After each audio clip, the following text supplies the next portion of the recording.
50 years, they've been a light in the valley, feeding the hungry, sending missionaries, broadcasting the gospel, and transforming lives. May God continue to bless First Baptist Church of Roanoke for generations to come.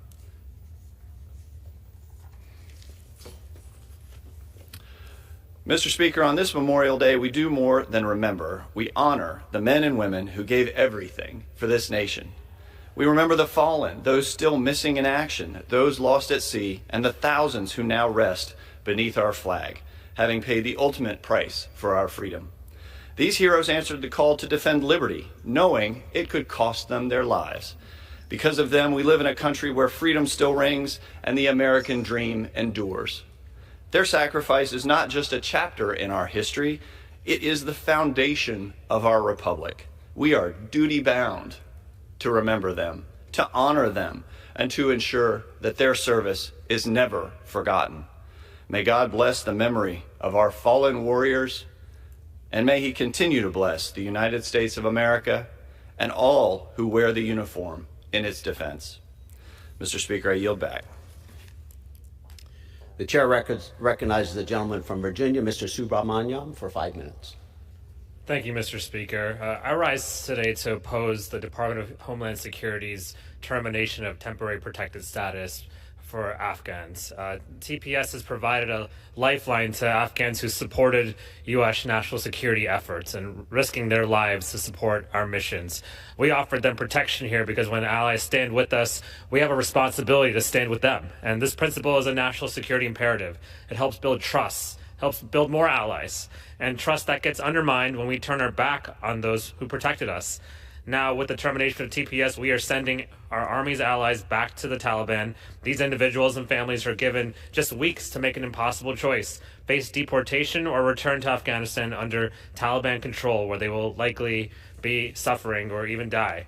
And many of these families live in our community here in Virginia. And so, take the story of a former captain in the Afghan National Army. He worked with the U.S. military, and his brother was shot by the Taliban. His entire family now fears for their lives. And abandoning Afghans now not only turns our back on those who risk their lives to protect us, but puts our current and future global partnerships on the line. And we have an incredible Afghan-American community in Virginia, and we have to stand up for them and stand up for the Afghans who have come here and who served us there. So I urge the administration to reverse course. Mr. Speaker, from celebrating holidays to hosting community events, the Rajdhani Mandir Temple is a cornerstone of the Hindu community in our region, and this year we will mark an important milestone, the temple's 25-year anniversary. That's years of bringing people together at events, festivals like Holi, Diwali, Navratri, and for children's programming too, including regular Sunday classes. The temple also puts out programs for seniors and does incredible philanthropic work to provide food and resources to our community, and I'm honored to celebrate this milestone with the temple this weekend, actually. So congratulations to the Rajdhani Mandir Temple on a successful 25 years, and I'm looking forward to the next 25 years of work. Thank you so much. Finally, Mr. Speaker, I rise to congratulate the students of Stonehill Middle School in Ashburn, Virginia, Avi, Neil, Vibhav, and Arav, and their teacher, Pardeep, for placing third in the National Space Sustainability Competition. This competition allows students to address the need for sustainable practices in space by developing an engineering solution, creating a business plan, and submitting a video pitch for consideration. Their project, the Orbital Ecosystem Engineers, was pitched as an aerospace technology company to manage and remove space debris, which is a big problem right now. Technology used includes satellites, drones, and AI to find the best route to locate debris and the focus of the power of the sun's rays to destroy the debris. I'm eager to see what our students continue to do with their company in the future and wish them the best of luck in tackling sustainability in space. Thank you, and I yield back. The chair recognizes the gentleman from Pennsylvania, Mr. Thompson, for 5 minutes.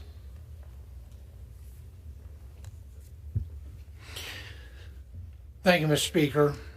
I rise to recognize National EMS Week. Since 1974, we have set time aside each year to honor the critical work of our nation's emergency medical services professionals. These brave men and women are often the first line of defense in moments of crisis, responding to emergencies with speed, skill, and selflessness. Whether it's an accident on a rural road or a medical emergency in a busy town center, EMS professionals are there to ensure that help arrives when it's needed most. These individuals provide more than just medical assistance. They offer calm in chaos, hope in despair, and life-saving care under pressure. They work long hours, often in physically and emotionally demanding environments, and yet continue to serve with unwavering dedication. The job requires technical skills, physical strength, and deep compassion, and a calling to serve others. EMS providers are vital to maintaining the health and safety of the public, especially in rural communities like my district, where resources can be limited and the stakes are high. As someone who spent more than 3 decades on the front lines as a volunteer firefighter and EMT, I've seen firsthand the extraordinary courage and commitment of EMS personnel. I've been privileged to work alongside them during some of the most challenging moments a person or a community can face. I can say with certainty that these professionals are heroes in every sense of the word. Here in Pennsylvania, we are especially proud to recognize one of our own, Chief Fred Ferguson of Moshannon Valley Emergency Medical Services, who was recently named the recipient of the 2025 Pennsylvania EMS Educator of the Year Award. This prestigious honor is awarded to an EMS educator who has demonstrated excellence in preparing the next generation of emergency responders. Chief Ferguson has more than 30 years of experience as a paramedic. He holds multiple instructor certifications, including basic life support, pediatric advanced life support, advanced cardiac life support, stop the bleed, and first aid. Throughout his career, he has trained thousands of students, instilling in them the knowledge, skill, and integrity that the profession demands. Chief Ferguson's impact extends beyond the classroom. He was recently appointed EMS Chief at Moshannon Valley EMS, where he continues to lead with distinction. In 2019, he was also honored with the Pennsylvania Office of Rural Health Community Star Award, recognizes his contributions to improving rural health care. He holds a Bachelor of Science in Microbiology from Penn State University and multiple degrees in emergency medicine, underscoring his deep commitment to both science and service. Mr. Speaker, National EMS Week is about more than recognition. It's about gratitude. It's about coming together as a nation to say thank you to the EMTs, paramedics, dispatchers, trainers, and supervisors who stand ready every day and every night and in every corner of this country. I want to congratulate Chief Ferguson and thank every EMS professional for your courage, care, and commitment to saving lives. America is stronger, safer, and more resilient because of you. Thank you, Mr. Speaker, and I yield back the balance of my time. Chair recognizes the gentlewoman from Ohio, Ms. Sykes, for 5 minutes.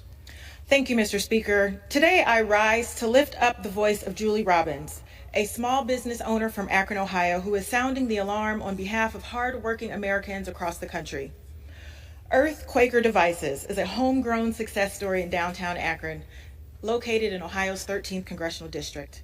They manufacture guitar effect pedals that are sold across the world, and everything from design to assembly is done right here in the United States.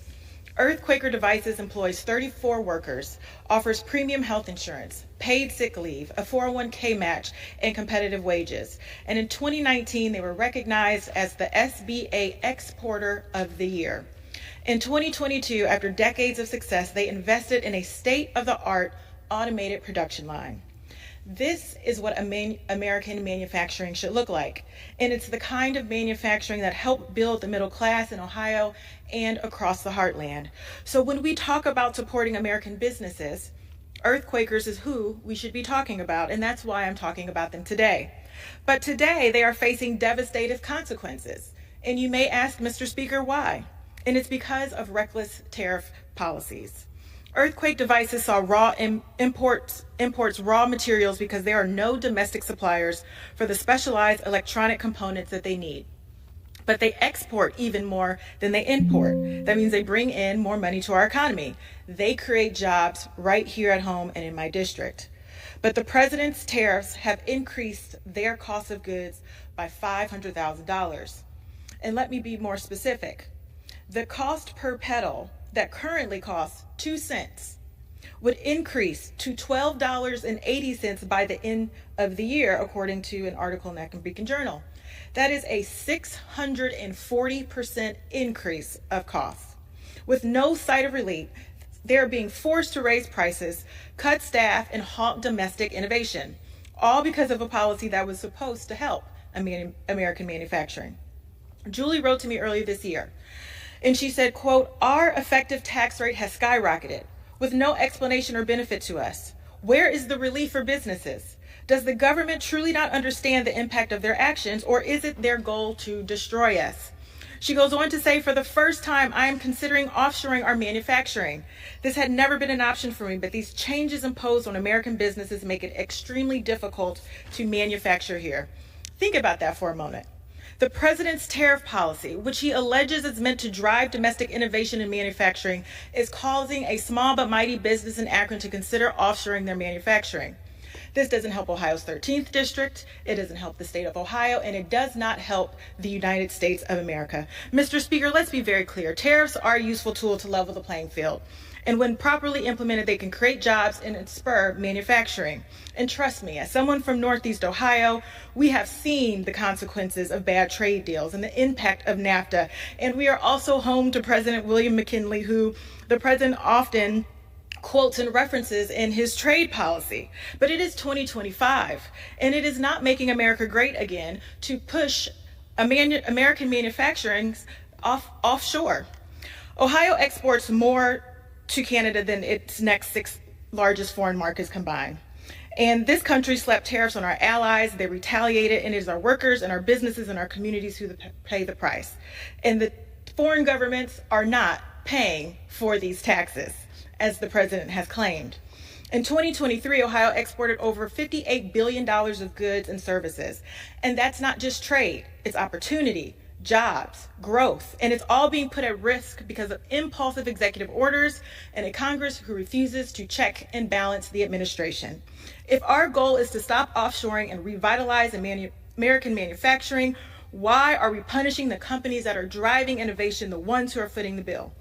Earthquaker Devices isn't some multinational conglomerate dodging taxes and hiding profits offshore.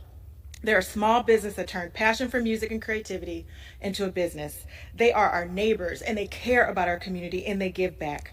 We should make it easier for them, not harder. To lower costs, let's go after the price gouging billionaires and corporate monopolies, not small business owners keeping our communities alive. Mr. Speaker, I urge this body to listen to the voices of our constituents, just like Julie's. And Julie closed her letter to me with a plea, not just for her business, but for future generations and for the future of manufacturing in this country.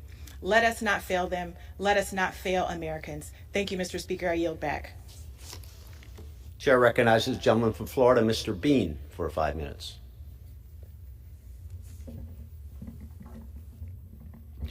Thank you very much, Mr. Speaker. Mr. Speaker, they say all the world's a stage, but in Jacksonville, Florida, the best seat in the House comes with dinner and a standing ovation. Mr. Speaker, it's with great excitement that I rise today to recognize the Alhambra Dinner Theater in Jacksonville, Florida. You ready for this, Mr. Speaker? For being named the best dinner theater in America by USA Today Reader's Choice Awards. Since opening its doors in 1967, the Alhambra has brought Broadway to Florida's First Coast, hosting a wide variety of shows, musicals, comedies, and tribute acts. Under the visionary leadership of my good friend, managing partner Craig Smith, the Alhambra has evolved into a unique destination where art, entertainment, and culinary excellence converge to create an unparalleled experience. Mr. Speaker, the Alhambra isn't just a destination, it's a source of community pride, a beacon of cultural beacon, and a testament to the power of community and the arts. As we celebrate this incredible honor, we look forward to more captivating performances, more incredible meals, and more nights filled with the joy that only the Alhambra can provide. When Craig is there, and he is most nights, he personally welcomes each audience. Because when you step through the doors, Mr. Speaker, you're not just attending a show, you're stepping into a legacy, one that continues to shine brighter with each curtain call. Earning this recognition is no small feat, so to Craig and the entire Alhambra team, congratulations, take a bow. Congratulations on this well-deserved honor, and here's to many more standing ovations. Mr. Speaker, we're all in a hurry. We rush through life, and sometimes we don't know the impact we have on others. One of my favorite books is by Mitch Albom. It's The 5 People You Meet in Heaven. And when you get to heaven, the book says when you get to heaven, you get to see other people's lives and the impact you had on their lives and how it unfolded.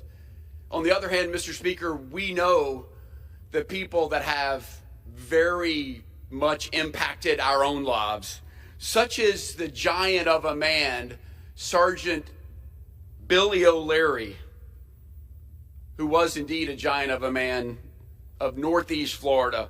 Mr. Speaker, I rise today to celebrate the life of Sergeant Billy O'Leary of Fernandina Beach, Florida, a man who dedicated himself to service, leadership, and community few people can match.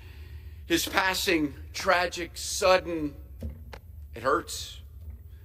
It leaves an undeniable void, but his legacy, one built on honor and commitment, will live on in the hearts of those who he had an impact on. He will be missed by his sister, Robin, his children, Skylar, Caitlin, and Emery, 3 beautiful grandchildren, and scores of friends and co-workers. Billy, first and foremost, was a man of service. He answered the call to defend his country as a United States Marine, proudly serving 4 years with discipline and courage. Afterwards, he made a transition to law enforcement, serving with the Fernandina Beach Police Department and then continuing with a 25-year tenure with Nassau County Sheriff's Office. As a sergeant, he led with integrity, mentoring officers and strengthening public safety to ensure that his community remained safe. But his impact, Mr. Speaker, Billy's impact stretched far beyond the badge. He played football for Fernandina Beach Pirates and went on to play for Newberry College in Georgia. When he returned home, he constantly was a coach, Babe Ruth baseball, Pop Warner football, and he poured his heart into Pirate athletics. He was the voice of the Pirates. You went to every football game and you heard Billy O with the call. He was president of the quarterback club, which is the fundraising arm for the football team.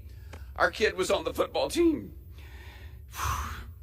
And then, like so many others, our kid graduated. Sorry, Mr. Speaker. He was just a big deal. So many others are part of this quarterback club where their kids that already graduated years ago. Abby and I are part of a group that could not say no to Billy O because we keep working for the football team because nobody wants to tell this guy no. He would say, help us out. It's for the kids. So, Mr. Speaker, Billy was a Marine, a protector, a coach, a voice, a leader. He was just a friend. He was my friend. And it hurts. And I think, Mr. Speaker, Billy, why it hurts so much is because the impact you made was so great. So, Billy, Godspeed. You will be missed, but not forgotten. Mr. Speaker, I yield back. Chair recognizes the gentleman from Rhode Island, Mr. Magaziner, for 5 minutes.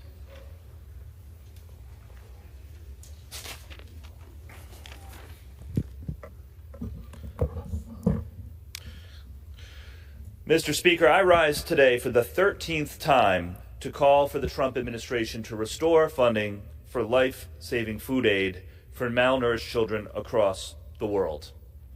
Now, every 7 seconds, a child in this world dies of malnutrition, of starvation, needlessly and unnecessarily. But for decades, the United States has saved lives, particularly by providing funding for ready-to-use therapeutic food, also known as Plumpy Nut. This is a miracle treatment, a peanut-based paste that treats malnutrition, doesn't need to be refrigerated, can be shipped around the world, you don't need to add water, and it saves the lives of children. Adhesion Nutrition in North Kingstown, Rhode Island is one of the factories that produces Plumpy Nut, and from that factory alone, over the last decade, 25 million children have been saved from this treatment. But funding was cut off at the beginning of the Trump administration under the so-called DOGE initiative. And every day that this product sits in warehouses in Rhode Island is a day that children around the world are unnecessarily dying. Now, the good news is that Elon Musk, Marco Rubio, and others have said that this funding will be restored. In fact, just yesterday, at his Senate hearing, Secretary Rubio said again that essential humanitarian aid, including, he meant, food aid, will be continued. So do it already. It's good that the administration is saying that they intend to continue providing this aid around the world, but they need to do it. Because again, there are thousands of boxes of this ready-to-use food sitting in warehouses here in the United States that should be getting to the children who need it. And every day that the United States fails to provide this aid is a day that China and our other adversaries have an opportunity to step into the void and earn goodwill around the world. But as the Secretary pointed out yesterday, and Secretary Rubio said this, China's generosity is not free. China's generosity comes with a price. It comes with the price of subservience and dependency on the Chinese Communist Party. That is not what we want. We want the developing world to be allied with the United States for our own reasons, so that we can have access to critical minerals, so that we can have access to intelligence, so that we can beat back terrorist organizations that would otherwise threaten U.S. interests. We want the goodwill of the developing world, and we can maintain that goodwill by continuing our commitment to doing our part to end global hunger with U.S.-produced products sourced from U.S. farmers, built, manufactured in U.S. factories that help build U.S. goodwill around the world. That's what we want to continue. We do not want to give an opportunity to China or anybody else to fill the void that is being created right now. The Global Report on Food Crisis, published last Friday by the UN, confirms what we've been warning. The number of people facing famine has more than doubled in the last year. Malnutrition globally is on the rise. This is a global emergency, one that the United States has the greatest capacity to help solve. The burden should not and cannot fall entirely on us, but leadership comes with a responsibility, and we have the responsibility to continue to do our part. The moment is calling us. So once again, I will rise in this chamber every single day until the administration does what it says it's going to do and continues funding ready-to-use therapeutic food. We're not asking the administration to change their policy. We are asking them to just execute on their stated policy. Do what you said you were going to do. Continue the funding, resume the flow of aid, save the lives of malnourished children around the world, and strengthen America in the process. I yield back. Chair recognizes the gentleman from Kansas, Mr. Mann, for 5 minutes.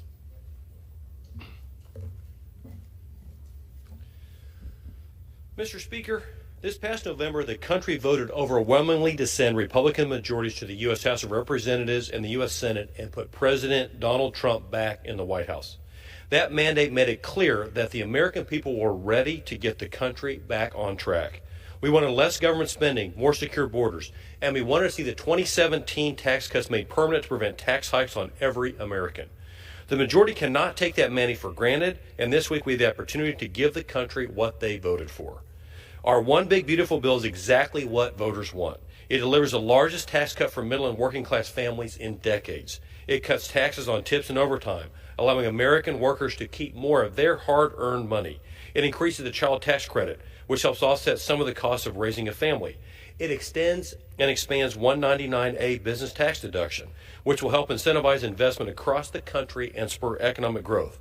Our bill is the most pro-worker, pro-family legislation Congress has seen in a generation. The One Big Beautiful Bill will secure the border once and for all and make America safe again. The border was the #1 issue in the campaign trail, and President Trump and his administration have made historic efforts to remove bad actors here illegally and make our country safe again. Illegal border crossings have plummeted, but Congress needs to act to ensure the proven policies of President Trump are codified and continued for generations to come. Our bill makes historic investments in our border security by ensuring we can finish the border wall, stop the traffic of fentanyl, and give our Border Patrol agents the resources that they need. Our bill invests in the national security by ensuring our defense systems are prepared to handle 21st century threats, and invests in cutting-edge technology that our warfighters and our military needs for its readiness. This package invests in modernizing our nation's air traffic control systems and cuts wasteful spending in the Green New Deal pet projects that only benefit far-left activists, all while strengthening the safety net for those who are the most vulnerable Americans in our nation's agricultural community at the same time. It cuts wasteful, fraudulent, and abusive spending and gets able-bodied adults back on the ladder of opportunity while giving them a fair shot at the American dream. I am pleased with all we've been able to accomplish in this one big, beautiful bill, and now it's time to get it over the finish line. It's frustrating that some of my Democrat colleagues hate President Trump so much that they refuse to work with him, even when it means securing a more prosperous future for America. Instead, they've chosen to lie again. They lie that they tell us that by making tax cuts permanent, Congress is taking money from working class and low-income families to give tax cuts to the rich. The facts show that this is the farthest thing from the truth. President Trump's own Treasury Department, President Biden's own Treasury Department reported that the average person would see a 2.2% tax cut if the Trump tax cuts were extended. According to the Tax Foundation, the bottom 50% of earners in the country saw their average federal tax rate fall by 15% when the Tax Cut and Jobs Act took effect. On the other hand, the top 1% of earners only saw a decrease of about 5% during that same period. Some of my colleagues across the aisle may want to force a tax hike on the vast majority of American families next January, but please, let's just be honest about it. Some of my Democrat colleagues have been clear that they are anti-Trump, but I'd like to ask, then what are they for? The truth is, they are here to fight for future tax hikes, foreign energy reliance, wasteful spending, government dependence, and a future of America last. On the other hand, Kansas from the Big First sent me here to fight for working families, tax cuts, energy dominance, the military, American agriculture, and the American dream. A future of America first. That's what I'm focused on doing along with President Trump, and that's what the one big, beautiful bill is all about. I'm looking forward to supporting our bill when it comes to the floor for a full vote and delivering on the mandate the country gave us on November 5th, 2024. We can't afford to miss out on this once-in-a-lifetime opportunity, Mr. Speaker. With that, Mr. Speaker, I yield back. The chair recognizes the gentleman from California, Mr. Kahana, for 5 minutes. Mr. Speaker, I rise today to discuss the fiscally irresponsible one big beautiful bill that simply gives tax breaks for the richest Americans and takes away services for working and middle class families. Here are the facts. We currently have about a $36 trillion debt, and we're spending right now $2 trillion more every year than we take in. The Republican budget would add $3.8 trillion to that deficit. It will do that over 10 years. And how are they going to get those $3.8 trillion of tax breaks? Well, let me just outline who those tax breaks are going to go to. $96 billion a year are going to go to people who make over $1 million a year. If you are a millionaire in America, you are going to get about $82,000 a year of tax breaks.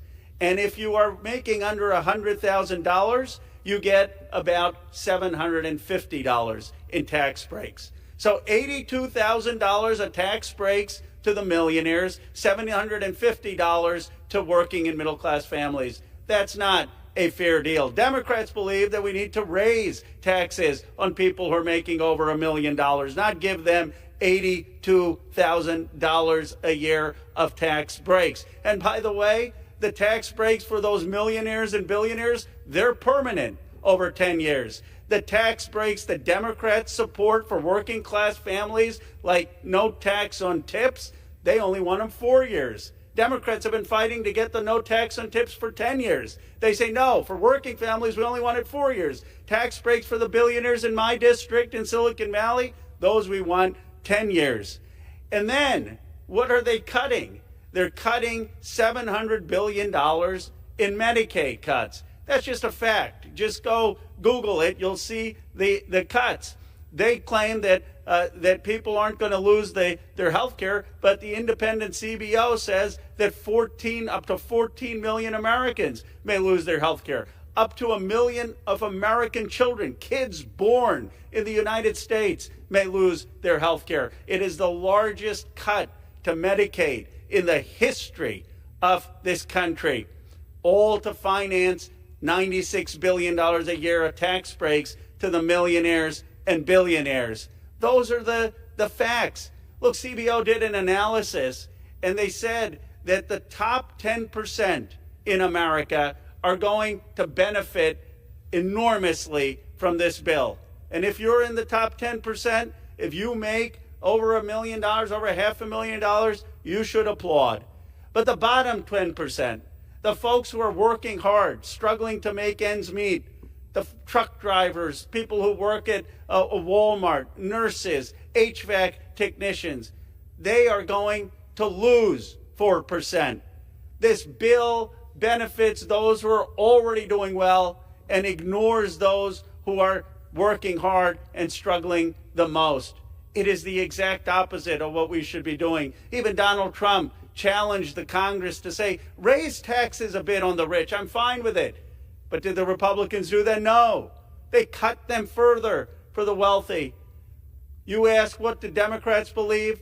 We believe that the tax breaks and the tax cuts should be going to the working and middle class in this country. We believe we should be taxing more the people who are making $1 million and $1 billion a year.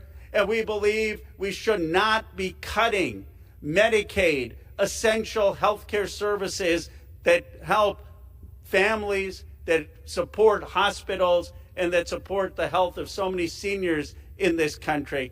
This debate is about whose side are you on? Are you for those who have already benefited from the income divide, or are you for the working and middle class? I hope enough Republicans on the other side will say no to these cuts of working class benefits.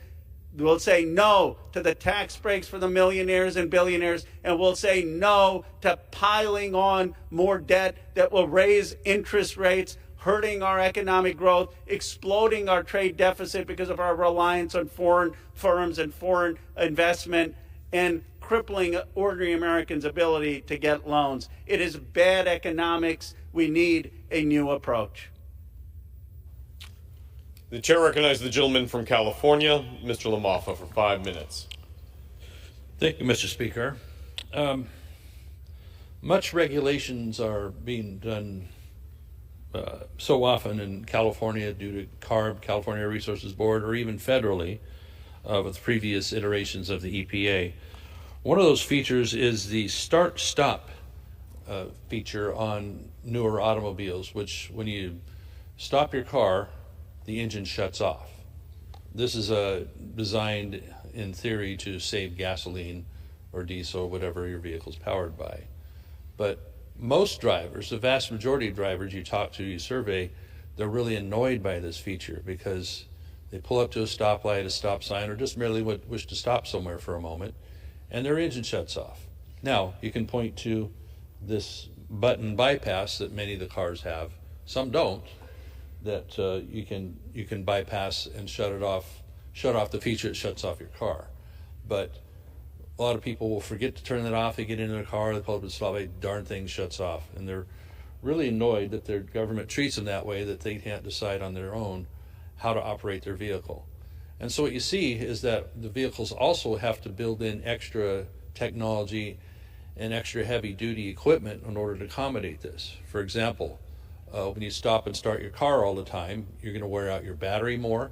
So they have to have a battery with extra heavy duty, an extra heavy duty build to it, as well as the starter itself, in order to accommodate many, many more frequent starts using these systems. And then one of the things the mechanics will talk to you about is that when you shut an engine off, your oil pressure goes back down to zero, and each time you start your engine without the oil pressure, you gain a little extra wear on your bearings, on your crank bearings, your connecting rod bearings, and even in the cylinders, because the oil has settled back down between starts. So there's a lot of extra involved with the engine wear, engine component wear, and then reading up on how the factory has to accommodate this so that it lasts 100,000 miles and doesn't become a warranty problem. They have to build in extra heavy-duty wiring harnesses so that the extra load from the starter, from the battery, all that can be accommodated over a longer period of time so the car will last longer. So when you have these systems in place, this adds to the cost of a new car by having to make heavier batteries, heavier starters, and heavier wiring harnesses on that, all for the concept that you might be saving a little bit of gasoline. Well, it's interesting, when you ride around here in DC, for example, you got to take an Uber downtown to go to some meetup or what have you, and by the time you get through all the blankety-blank stoplights in this town, and they're all on timers instead of even on sensors like some of them are at home, that you're riding with somebody, you hear the car shut off, and then it starts up again 2 seconds later if the light happens to change. And for me, who's mechanically inclined, it kind of drives me crazy to listen to that, because it's such abuse on the car and the engine system on that. All because somebody dreamed up the idea, hey, if we shut off the engine at stoplights all the time, it might save a little bit of gas. Well, on some engines, it actually takes a little bit of gas extra to restart it versus just letting it run a few extra seconds. And so what is seen is that statistic has shown that maybe over the lifetime of car, you saved a few gallons of fuel, but in that process, you've had to buy more batteries, replace starters more often, and build a lot heavier components, which are more costly, require more resources as well. So I'm really pleased that at the EPA, Administrator Lee Zeldin has called for changes to this feature, since it may be perceived as a mandate. I know the auto dealers are afraid to shut it off. If you take it in and say, hey, would you just disable this thing for me? They say, well, it's a emissions thing. Or if you don't like the gong going off on your seatbelt all the time, they can't shut that off because, it's a safety thing. So you don't really have the choice of how you're going to operate your vehicle. And for those of us that, drive around in a rural area or on our own, if you're a farmer on your fields and such, you have to either listen to the gonging of the seatbelt all the time or have this shut off every time you need to stop and irrigate in your field, for example. So, or you remember to shut off with the silly button. But I understand there's bypass systems that you can get for that if you want to, bootleg it a little bit. I understand that if you open the hood on certain vehicles, it disables that. So they have like a little hood bypass mechanism you can get to bypass that. Or maybe you just don't need to put this stuff on to begin with and let people decide for themselves. Do I want to shut my car off at the stoplight every time? So what do you get? When you stop at the light, you get a hesitancy to go again. So, you can read anecdotes how people are getting ready to pull out into traffic, but the car stopped on them, so they lose their opportunity. They lose their moment to pull out, and they got to wait longer. So these silly mandates that come along, people generally don't like them, such as the auto start stop feature on automobiles. And so I'm pleased, and will continue to work with Administrator Lee Zeldin on things like that to give people more car choice on what they want. Thank you. I yield back. The gentleman's time has expired. Pursuant to Clause 12A of Rule 1, the chair declares the House in recess until noon today.